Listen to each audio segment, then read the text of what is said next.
Welcome to the next part of our Dracula series. In this chapter, our friends face a terrifying truth that will change everything, as they fight to save the soul of the one they loved. Let's dive into today's story together. Jonathan goes to find a worker named Thomas Snelling, but Snelling is drunk and cannot remember anything. Snelling's wife tells Jonathan to speak with another worker named Joseph Smollett. Smollett remembers everything. He checks his old notebook and tells Jonathan where Dracula's earth boxes were delivered. Welcome to the next part of our Dracula series. In this chapter, our friends face a terrifying truth that will change everything, as they fight to save the soul of the one they loved. Let's dive into today's story together. Smollett also remembers another worker named Sam Blocksam. Blocksam helped move more boxes. Smollett promises to find Blocksam's address and mail it to Jonathan. Jonathan returns home feeling hopeful. Jonathan finds Mina asleep. She looks pale and tired. He feels sorry for her because everyone is hiding the truth from her. Still, he believes it is the best way to protect her.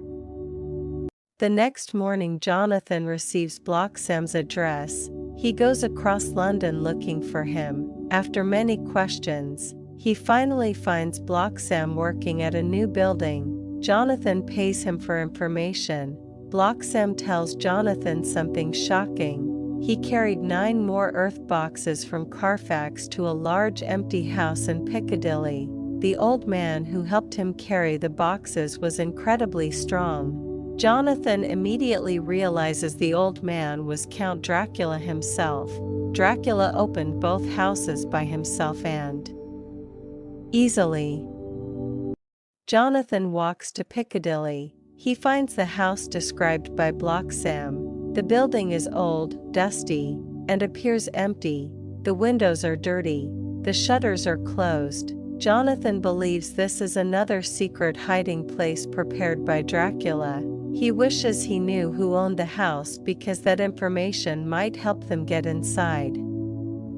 Jonathan wants to know who bought the empty house in Piccadilly. He visits a house agent. The agent is polite but refuses to tell him. He says the information is private. When Jonathan explains that he works for Lord Godalming, the agent becomes friendlier. He promises to send a letter with any information he is allowed to share. Jonathan returns home. Mina looks pale and tired. Even so, she tries to smile and make everyone happy. Jonathan feels sad because he must keep secrets from her. After dinner, he takes Mina upstairs to rest. Then he joins the others to discuss Dracula. Jonathan reads his diary aloud. Van Helsing says they are getting closer to finding all of Dracula's hiding places. Quincy Morris asks an important question. How will we get inside the Piccadilly house? Breaking into that house will be much harder than breaking into Carfax. The group decides to wait until morning before taking action. Before sleeping, Jonathan checks on Mina. She is sleeping peacefully. She still looks pale, but better than before. Jonathan hopes she will soon return home to Exeter, where she can recover. Dr. Seward visits Renfield. Renfield no longer cares about catching flies. He begins talking about life, souls, and God. He says he does not want souls. He only wants life. He already has everything he needs. His strange words confuse Dr. Seward. Later, Renfield calls Dr. Seward back. Dr. Seward asks him about souls again. Renfield becomes upset. He covers his ears and says he does not want souls following him. When Dr. Seward mentions flies and spiders, Renfield suddenly says they are no longer important. He hints that something much greater is waiting for him. Dr. Seward realizes Renfield is changing once again. The hunters continue moving closer to Dracula's secret hiding places. At the same time, Renfield's strange behavior becomes even more mysterious. He no longer wants tiny creatures like flies and spiders. Instead, he speaks as though he is waiting for something far more powerful, suggesting that Dracula's influence over him is becoming stronger.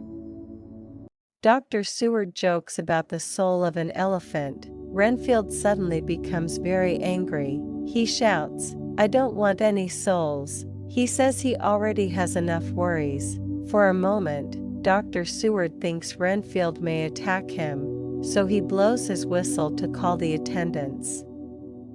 A few seconds later, Renfield becomes calm again. He politely apologizes to Dr. Seward. He asks not to be locked in a straitjacket. He says he needs freedom so he can think clearly.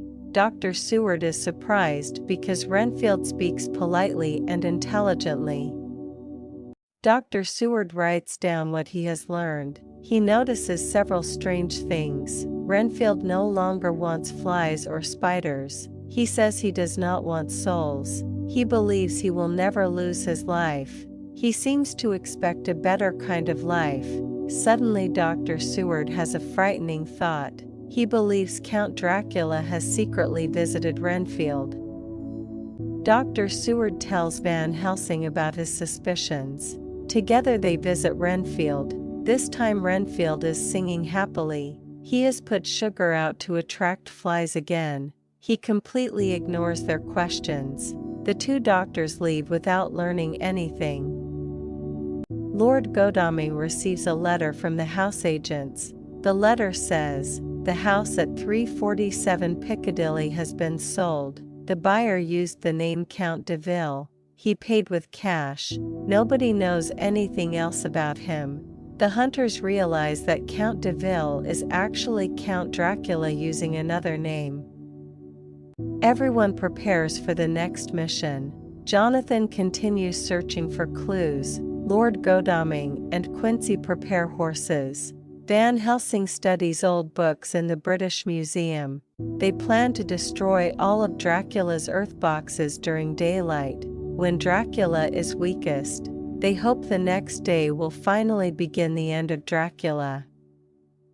That night, Renfield seems quiet. Suddenly, a terrible scream comes from his room. An attendant rushes to Dr. Seward. He says Renfield has been badly hurt. When they find him, Renfield is lying on the floor, covered in blood. The chapter ends with everyone rushing to help him. The hunters are now very close to discovering Dracula's secret hiding places. At the same time, Renfield is mysteriously attacked just after Dr. Seward realizes Dracula may have visited him. The chapter ends with a dramatic cliffhanger, leaving readers wondering who attacked Renfield and whether Dracula has already made his next move.